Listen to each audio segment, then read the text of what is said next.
This is a virtual reading of Conspirators, To Each His Own Agenda by Mag Gupta.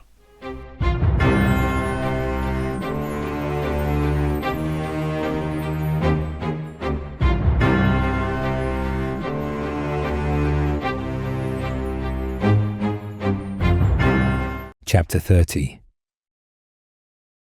The Victory Road. The men trapped inside the firewall were fighting harder and harder. When the barricades began to fall, Julius found he had to fill the gaps more and more with his reserves. He needed to fight, and he joined in, taking up position next to the last cohort of reserves. Tathar was in the thick of the fight now, and the shield walls in other areas of the field were starting to collapse. Julius would have to rearrange the battle line to put his troops where they were needed. He rushed over to the cohorts manning a small breach in the barricade. Most of the troops were on the edge, their formations unable to reach the enemy they were attempting to fight. Julius ordered the men to divide, and then ordered them to reinforce Tathar. They did so without hesitation, but the lines quickly felt their loss, and Julius himself had to engage the pirates. This was no place for a horse, though. He had no charge, and his horse was a meaty target for the pirate spearmen. He couldn't see anything on the battlefield. The smoke was too thick. The pirates on the far side of the battlefield had the same problem. They could barely see anything beyond the men they were following. The smoke was thick in every direction. The men at the back had stopped, readying their shields and swords for when it was their turn to fight. The legionaries had a system of rotation in battle, so that one man was never in the fight for too long. After a minute of fighting, the soldiers would slide through the shield wall to the back and allow the next man to move up. The lines were 5 men deep, so it would take a full 5 minutes for a full rotation, deaths allowing. It would allow the soldiers time to wash blood out of their eyes, claim a new weapon, or sort out any minor injuries. The pirates had no such organization, and the men at the back were growing tired from their pent-up aggression going cold. The disbalance of facing a constantly fresh enemy was battering at their morale as well. Many of the pirates at the front were wavering but were slain before they could flee. There was noise on their flanks. It began as an echo, a slight vibration that rang in the steel of the men fighting. The vibrations got stronger and stronger, and then it became a rumble. Louder and louder, and then suddenly a war horn sounded. It was booming and terrible, a roar coming up from the Swan's riders as they charged into the right flank of the pirates at the back. They didn't hit the main body of the attack force, but just clipped the rear line before disappearing into the smoke. The rear guard, suddenly having something to do, broke away from the main force and turned to form a shield wall in the direction that the knights had disappeared. Though the defenders didn't see it, this was part of their plan. Everything relied on communication now. The archers guessed their mark. There were none of their own warriors past the barricades, and the knights should be out of range. They fired, the arrows thudding into the backs of the pirates facing away from the battle. Gilorn nodded to the sergeant next to him, a man who outranked him, but he had command now. The sergeant blew his horn.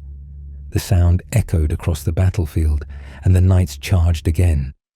The pirates were trapped between a hail of arrows and the impact of lances, leaving them with nowhere to go to escape. The knights smashed directly into the faltering lines. Many pirates didn't have time to defend themselves before they were crushed beneath the weight of horse and lance. The Swan was leading the charge, but he was not alone. He had his other 2 horses riding with him, though they didn't have riders. They were attached to his saddle by the reins with lances protruding from their own. One had broken off without the proper handling required to stabilize it. Several other knights were equipped the same, using the sheer might of the horse's weight to break through the lines. It was unorthodox as the other horses were travelling and baggage creatures, not beasts for war. It was working, though. By the time the second charge was done, the rear guard was gone in a sea of blood, screams and smoke. The pirate archers fired in the smoke, but the arrows simply disappeared uselessly. Another volley of arrows thudded into the rear guard, but most of them missed their mark. A corsair found himself alone in the smoke and ran towards the only thing he could see, the fire. But a rumble of hooves came up behind him, and he turned to see the swan plunge his sword into his chest and was dead before he hit the ground. Though the rear guard was collapsing, the front lines were breaking through. Tathar was shouting words of encouragement and was pushing the lines back into formation. Julius was fighting on foot. Somehow he'd ended up at the front of a shield wall and was holding a piece of the barricade that had been completely broken, and the pirates now had one more area to fight in. Tathar turned and tried to find Julius, but he wasn't in the command area. He looked around feverishly and saw him. He stared around in horror when he saw how far the enemy had advanced. "Signal the reserves," he shouted. "There aren't any," Halfhead shouted. His shoulder was bleeding badly. "Everyone is committed." "We need the cavalry," Tathar shouted. "Get them over here." An arrow whistled through the air and caught him in the shoulder. He let out a scream of rage.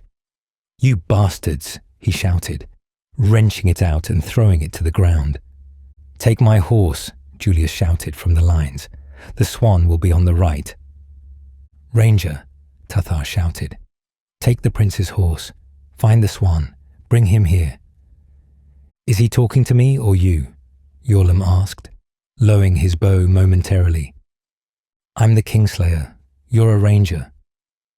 "I'm having too much fun." Yorlam shook his head, 5 arrows in his loose fist. "You go." Gilorn sighed and released his arrow. He rushed up to the barricade and found Julius's horse. It looked up at him expectantly. He chewed his lip, thinking of what to say. "Hello, Your Highness." The horse huffed. "We need to go get the swan. May I ride?" The horse huffed again, but turned away. "Oh, come on," Gilorn groaned. "We're getting our asses kicked out there." The horse huffed again. He clearly didn't trust Gilorn. Gilorn sighed. "Are you seriously telling me that you're having fun here?" The horse looked up and looked irritable. Then it huffed again and began pawing the ground. Gilorn leapt up and attempted to set the horse forward. It begrudgingly followed his lead. Julius said he's on the right flank. "Can you get us there?" His horse flicked him with its tail, as if insulted by the suggestion. Gilorn dug his heels into the flank in response. It exploded into action and galloped towards the beach. The battle lines came and went, and suddenly he found himself in the smoky remnants of the rear line. He was coughing so much he couldn't hold onto the reins. He tore his hood off and wrapped it around his face. It helped, but his eyes were still watering horribly. The horse galloped on. The smoke was thickening as they continued towards the fires. Finally, Gilorn could see horsemen, only because he nearly collided with them. "Ranger," the knight shouted at him. "Watch where you're going." "Where's the swan?" Gilorn demanded. "The front lines are collapsing." "I'm here," the swan called, racing over. His lance was gone, and he was bearing his sword. "Why are you on my lord's horse? Has he fallen?" "No, not yet. But we're losing ground. We risk being overrun. We need you at the front." "Shit," the swan swore. "Follow me," he shouted to the knights. "Kingslayer, stay close. Draw your sword." "Ah, fuck. I didn't sign up for a cavalry charge." "There'll be a knighthood in it for you," the swan muttered loudly. "This better work," Gilorn grumbled. He drew his sword. The horsemen gathered into a wedge formation. They charged straight ahead, keeping their formation, which was rather impressive since most of the horses didn't have riders. The pirates suddenly appeared in front of them, their shield wall off angle and ill-prepared to meet them. The knights smashed into the lines and knocked the companies off their feet. They broke through the lines and smashed into the next. The companies weren't defeated or broken, but simply shoved aside. The horses smashed through the lines, and before long, they had passed by all of the 3,000 men remaining and were at the front lines. The Swan sounded his horn as pirates were buffeted away and the front lines collided. "Rally to me," Tathar shouted. He bellowed a rallying call in the tongue of the ancient kingdom, and they charged out from their barricades. The legionaries rushed from their positions, forming an oblong shape that could defend on all sides. The lines were pushed back. On every flank, the pirates were fighting defensively. They couldn't defend against arrow, sword, and lance all at the same time. Inevitably, the pirates' lines began to compact, and the men on the flanks broke away from combat. The rally was brief, but damning. The battle had lasted the morning, and the sun was climbing to its highest point in the sky. The wind suddenly changed in a strong gust, and the clouds were parted by some unknown force. The sun shone brightly and reflected off the steel plate of the legionaries, and all of the pirates were suddenly blinded. The gods had apparently turned on the pirates, and in a single moment, the entire pirate force was broken and in blind panic. A man is never more vulnerable as when he flees. "Run them down," Julius shouted over the screams. "Fuck them in their arses." Tathar laughed as he smeared blood across his face. He let out a long howl as the legionaries ran past him. "Your horse, my lord," Gilorn offered, dismounting. Julius laughed and mounted up. "With me," he shouted. In that instant they had victory. The fire burned on, and all of the pirates inside were cut down. None had the sense to run to the places the fire didn't burn, but simply ran in any direction they could. "Victory!" Tathar shouted. "Roma Victor!" The pirates didn't attack again, not while the fire burned. The legionaries were finishing off the wounded men while searching for their own wounded. Julius stood at the fortifications looking over the carnage. He was bloodied and battered. He couldn't say anything. He'd never seen destruction like this. The Swan came over to him, just as battered. His greaves were twisted and bent. They stood in silence for a long time. "That was only half of the army," Julius said. "The next wave will come soon. We won't be able to stop them again." The Swan nodded in agreement. The fortifications were in ruin, and half of their army was destroyed, either wounded or dead. They returned to their tent. Tathar was waiting for them with Halfhead. Gilorn and Iolim as well, but it was clear they didn't know why they were there. "How is he?" the Swan asked, looking at Halfhead. His shoulder was heavily bandaged and red from past bleeding. "I hope you're not useless to us." "Hardly," Halfhead saluted with his injured arm. "My mother gave me a spare arm." "So what do we do now?" Tathar said, as a physician stitched the arrow wound to his shoulder. "We can't fight another army like that." "No," Julius agreed. "We cannot. I feel that there is no military trick we can pull off. Not one that we can organize before the next attack." Tathar shook his head.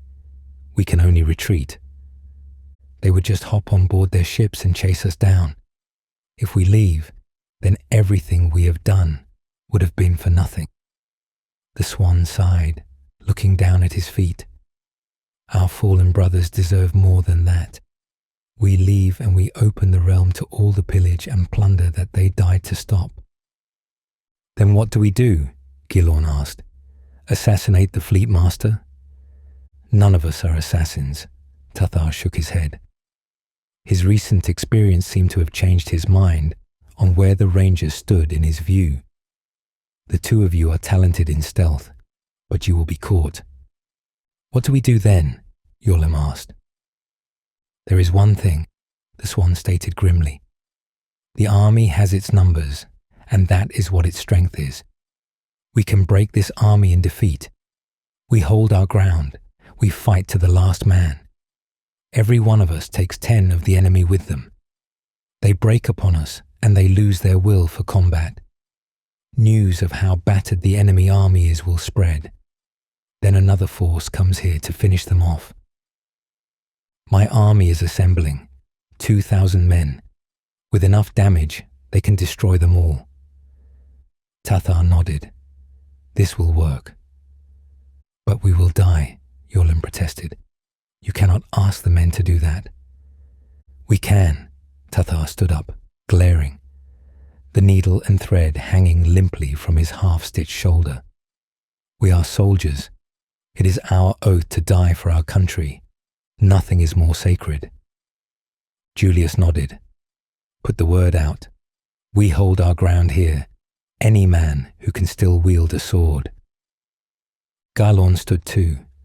We'll stand with you. No, you won't. Julius smiled and placed a hand on his shoulder. You must bear witness to this. Get back to Seaward. Have my family prepare whatever they can. Empty the garrison if they must. The sooner they rally, the better. It will still be many months before we can launch a counterattack that matters against them. Hold the coast until they can be beaten. Galon sighed. Yes, my lord.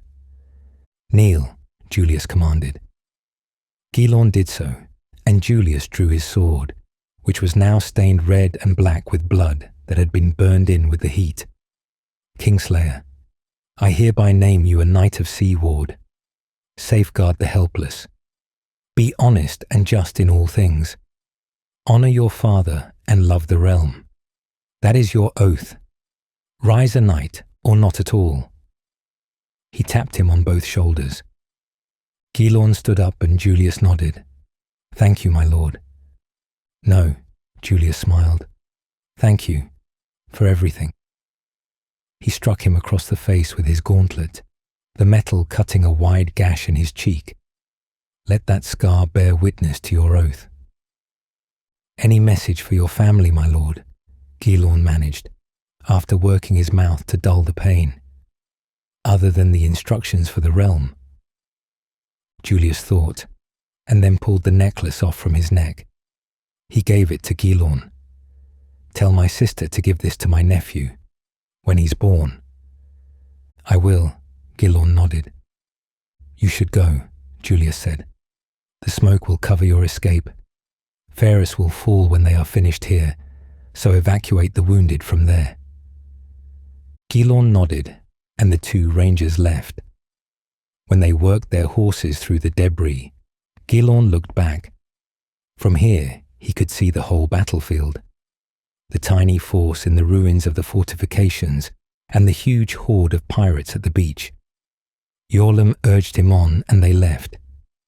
The men will have rested as much as they can, the swan was saying to Julius as the fires continued to burn. We only have 500 men who can fight. And our knights? 40, the swan said. We'll use the tactics I used at the crossing. Spread our lines thin and hold them. I'll take the knights on their flank and kill as many as I can. Tathar laughed. At least I won't have to buy everyone those drinks. The fire burned through the hours, and it was late afternoon by the time they marched their 500 men down the green land and stopped at the road. They simply watched the pirates. The horde was already preparing for the next attack, all 5,000 of them. Tathar was bearing the standard, as Augustus lay amongst the dead. They took up formations and lined up, using the road as their guide. The fleet master was giving them a speech in their native tongue, and the army was taking a great deal of pride in this. He then raised his hands, and the army began to trot forward. Men, Julius called.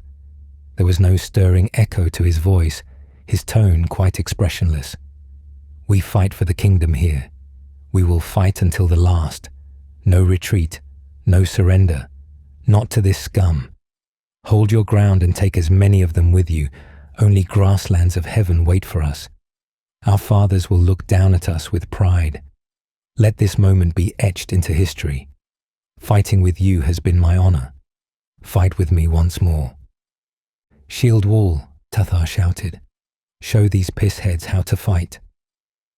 Oh, and one last thing, Julius added, speaking louder to his army and Tathar alike. There's something I forgot to mention. Oh. Fire arrows, Julius shouted. The archers behind them fired fire arrows over the army. They thudded into the ground, tiny sparks in the dirt. Horses, all 40 knights charged from behind them. The shield wall split apart, and the horses rushed through. Each pair was trailing a hay ball behind them, covered in pitch. They charged forward, the balls rolling faster and faster, and the knights turned away. The balls then passed them as the knights cut the ropes, so they continued to roll on even ground with a gentle slope. The knights rode on, disappearing over the horizon, while the balls met the flames and ignited. The front line scattered and exploded in a sea of fire and screams. Tathar laughed. I didn't want to waste the pitch we had left, Julius smiled. Shall we? Tathar smiled and nodded. Let's fuck them up, he shouted, as his horse reared and the legionaries charged. The front line was decimated and their formation broken, and when the kingdom infantry met them, it was utter chaos. Julius and Tathar fought side by side, their swords slashing at every enemy they could see. The pirate lines still outmatched the kingdoms, even with their lengthened formations, and it didn't take them long to begin to surround them. Once they did, the knights charged into the pirates' flank. The pirates that were surrounding the infantry were crushed in between the shield wall and the horsemen, and the ones that survived fled towards the mountain. The horsemen charged after them and ran them all down. They circled around and charged into the flank again. The casualties were immense. Even for a moment, Julius had a glimmer of hope that this was working, and they could win. But then suddenly, their left shield wall, unprotected by the cavalry, collapsed, and the pirates began to close on the center. After that, everything began going against them, and they found themselves being pushed back to the smoking remains of the first battlefield. The horsemen were suddenly pinned in, with no room to withdraw. We're getting our arse kicked, Tathar shouted to Julius. I know, Julius shouted. Come get me, bastards. He shouted at the pirates, and his horse was cut from under him. He fell to the floor with an armored thud. Mud and spit flew up as he hit the ground. He rose to his feet, fighting past the stamping feet of his own men, his sword and shield in hand, but his helmet was caved in. He wrenched it from his head and threw it at the nearest pirate, the sharp beak of the swan cutting into his skull. Fight, Tathar shouted. Fight to the last man. No surrender. The hordes of Gladium sounded a terrible war horn, and the soldiers at the back began to circle around the lines to completely surround them. Kill them all, the fleet master sounded in his native tongue. No mercy,